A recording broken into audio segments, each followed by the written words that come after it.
Welcome to the deep dive. When most of us picture a millionaire, we often think of flashy cars, private jets. Right. Or maybe someone who just got lucky, lottery ticket, big inheritance, that sort of thing. Exactly. But what if I told you that for the vast majority, it's actually, well, the complete opposite? Mm-hmm. The surprising truth, and this is backed by studies like that Big Ramsey Solution survey of, 10,000 millionaires? Yeah, that one. It shows that lasting wealth. It's built through surprisingly consistent, sometimes pretty unglamorous daily habits. It's not about luck, really. It's discipline. Right. And the numbers don't lie. The number of millionaires in the U.S. keeps climbing over 3.8 million now. And that growth isn't just because the market's been good. It's these intentional behaviors driving it. So our mission today is to really pull back the curtain on these habits. Get practical. Yeah, extract the actionable steps. Give you, our listeners, a kind of practical blueprint, not just for getting money, but for, building lasting financial freedom. And I think it's important to remember, being a millionaire isn't just about the bank balance figure. Right. Their real distinction, I'd say, lies in their fundamental approach to money, how they manage it. Like a mindset thing. Totally.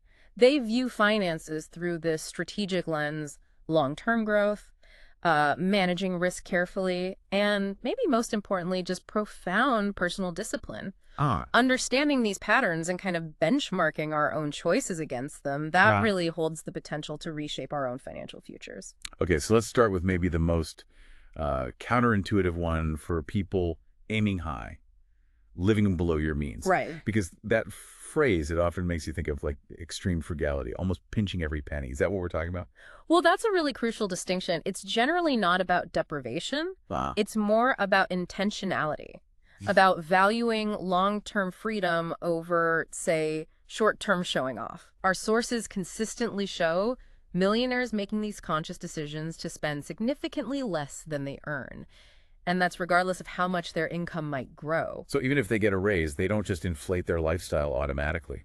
Often, no. You'll find them driving reliable, maybe not luxury vehicles, choosing comfortable but, unpretentious homes. Not falling into the keeping up with the Joneses trap. Exactly. They just don't splurge on status symbols in the same way. Yeah. It's like a deep psychological reframing. Every purchase isn't just spending money. It's a choice. It's a choice, yeah. Yeah. A decision that either moves them towards their future goals or, well, detracts from them. That makes a lot of sense. Okay, so once they've got that spending discipline down, what's next? Our sources point pretty strongly towards diversifying income, not just relying on the 9 to 5. Exactly. And this diversification, it isn't just about piling up more cash. It's about building resilience. Resilience. How so? Well, think about it. Many millionaires cultivate multiple sources. Maybe it's a side business, using their skills, income from rental properties. Dividends. Royalty? Yeah, dividends from investments, royalties, freelance work, all sorts of things. Okay. And what's often overlooked is how many start these extra ventures, maybe not for immediate big profits, but almost like passion projects. Oh, interesting. Yeah, things they enjoy or are good at. And then later, those become significant income streams. It provides a buffer if, the economy dips or they face a job loss. So it's a safety net, too. Absolutely. Think about passive income strategies, too, like dividend-paying stocks or maybe peer-to-peer lending, Yeah. where you lend money directly to people or businesses for a return. Right. Okay, let's talk about paying yourself first. It sounds so simple, but honestly, for a lot of people, it's easier said than done, especially when money's tight. Mm-hmm. What's the practical trick? Or maybe the psychological one millionaires use to make this, like, a non-negotiable? I think the real trick is automation. Plain and simple. Automation. Okay. They treat savings and investments like fixed expenses, like your rent or your mortgage payment. It becomes a non-negotiable priority before any fun discretionary spending happens. So it just comes out automatically. Yep. They set up automatic transfers to savings accounts, to retirement funds, your 401k, Roth IRAs, and into diversified investment portfolios. And that taps into that compounding power we hear about. Exactly. It harnesses the power of compound interest. Your initial money earns returns. And then the returns start earning returns. Precisely. It's like that snowball rolling downhill analogy. It gets bigger and faster over time. Even relatively modest amounts can grow exponentially if you give them enough time. And, it feels like a two-sided coin. Right. Because you can earn and invest all you want. But if money's just flying out the door? Yeah. you're not plugging the leaks in your spending, you'll always feel like you're running uphill. That's true. Which brings us to controlling spending and, crucially, avoiding those impulse purchases. We all know we should budget, but sometimes it feels like such a straitjacket. How do millionaires make budgeting feel like a tool for freedom, not restriction? I think it comes down to self-control and, again, that deep intentionality. Okay. They seem to be masters at distinguishing between genuine needs and just wants, Yeah. and they practice delaying gratification. So they don't just buy whatever catches their eye. Not usually, no. They use practical tools. Detailed budgets, that track where the money's going, shopping lists they actually stick to, and generally minimal reliance on credit cards for just everyday consumer stuff. I read about a multimillionaire who still packs his lunch most days. Exactly. And it's not about being cheap in a negative way. It's more about a deep-seated respect for every dollar and seeing its potential for long-term growth versus just, fleeting convenience. That mindful approach. Yeah, it ensures more money is always available for those investments and savings goals, which just accelerates the whole wealth-building process. Okay, now this next habit, this one often trips people up, I think. Using debt as a tool, not a trap. Right. It's nuanced. Because isn't there always a risk with debt? For the average person, debt often feels like a trap. How do millionaires walk that line? That's a really crucial distinction, and you're right, the line can be fine, but millionaires generally understand that not all debt is created equal. Okay, explain that. They differentiate between leveraging debt for growth, like, say, taking out a mortgage for an appreciating asset. Like a rental property. Exactly, something that potentially generates returns or increases in value. They compare that to high-interest consumer debt, which usually funds things that lose value, like cars or electronics. So good debt versus bad debt. Sort of. Strategic borrowing is usually reserved for opportunities expected to generate returns, real estate, maybe business ventures. High-interest stuff. They tend to avoid it like the plague or pay it off really quickly. So it's disciplined borrowing. Very disciplined. Yeah. It allows for potentially significant wealth expansion, but without ideally jeopardizing their overall financial security. Makes sense. And once you've started building that wealth, how do you protect it? Crucial point. Because it's not just about getting there. It's about safeguarding the whole journey, right? Yeah. Which brings us to protecting wealth and planning for risk. This is absolutely non-negotiable for them. They build robust safety nets. Like what specifically? Think comprehensive insurance policies, health, property liability, umbrella policies, also sizable emergency funds. How big are we talking? Often covering anywhere from 3 to 12 months of living expenses, enough to ride out major bumps. Wow. And legal protections too, things like wills, trusts. These measures provide vital stability if there is an economic downturn, a health crisis, or, any other unforeseen event. So a single setback doesn't wipe them out. Exactly. It ensures that a lifetime of disciplined saving isn't undone by bad luck. And importantly, it helps them create a lasting legacy too.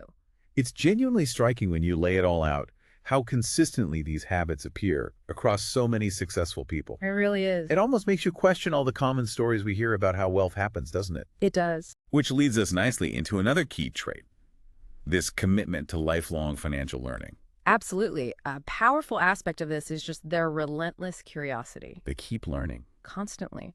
Millionaires tend to be voracious readers, researchers, networkers. They're always seeking to expand their knowledge and, crucially, adapt to changing markets. How do they do that practically? Well, they might subscribe to financial newsletters, consult regularly with trusted advisors, maybe attend seminars or workshops, and just generally stay tuned in to emerging trends and economic shifts. So it's an ongoing process. Definitely. This commitment to continuous learning fosters adaptability, it sharpens their decision-making, and it enables them to spot opportunities that others might miss. It really comes down to having that growth mindset. And what's the point of all this learning and planning if you don't actually track how you're doing? Good point. Measuring progress and staying focused on goals seems integral to their ongoing success based on what we're seeing. It's essentially how they navigate, how they steer the ship. They regularly track their net worth. They review their financial goals. Are they still relevant? Are they on track? They assess their investment performance. Are there specific tools they use? Yeah. Often they'll use financial tracking apps or software. They schedule periodic check-ins, maybe quarterly or annually. and they consult with their advisors to make sure they're staying on course. So it's not just set it and forget it. Not at all. This self-monitoring isn't just about the numbers on a spreadsheet. It instills deep discipline and accountability. It allows for timely course corrections if things drift, keeping them aligned with their long-term vision. It's how they stay agile. And finally, there's this broader idea that millionaires understand. Mm-hmm. True wealth isn't just about the money. It's holistic. It includes things like health and, interestingly, effective time management. They seem to prioritize exercise, quality sleep, routines that optimize both their productivity and just their general well-being. This isn't just about feeling good, is it? There's a financial link. Oh, absolutely. It's intrinsically linked to their financial success. Well, think about it. Investing in their physical and mental health directly enhances their ability to make sound financial decisions, especially under pressure. Like staying clear-headed during market volatility. Exactly.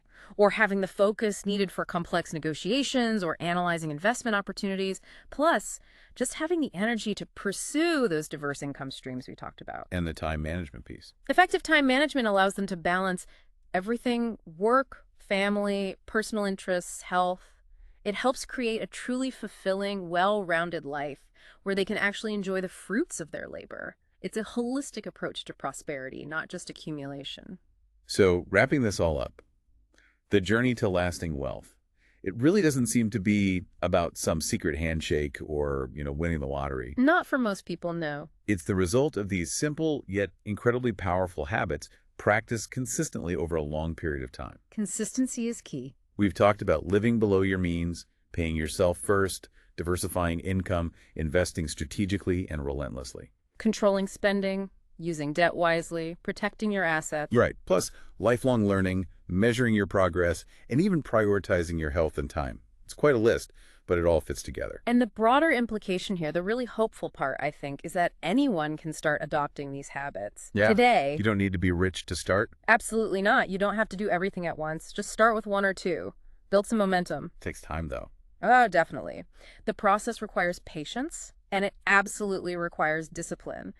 But the potential rewards real financial security, freedom, that deep peace of mind, they're surely worth the effort. So considering everything we've unpacked today about how millionaires truly build and sustain wealth, here's something for you to think about.